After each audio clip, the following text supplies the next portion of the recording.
Last weekend grocery shopping போயிருந்தேன்.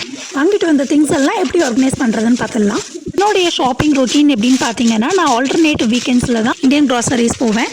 But every weekend வந்து நான் நார்மல் க்ராசரிஸ் போவேன். லைக் பால், தயிர், முட்டை, அந்த மாதிரி இதெல்லாம் நான் எவ்ரி வீக்கெண்ட் போவேன். பட் இந்தியன் க்ராசரிஸ்னு பார்த்தீங்கன்னா ஆல்டர்னேட் வீக்ஸில் தான் போவேன்.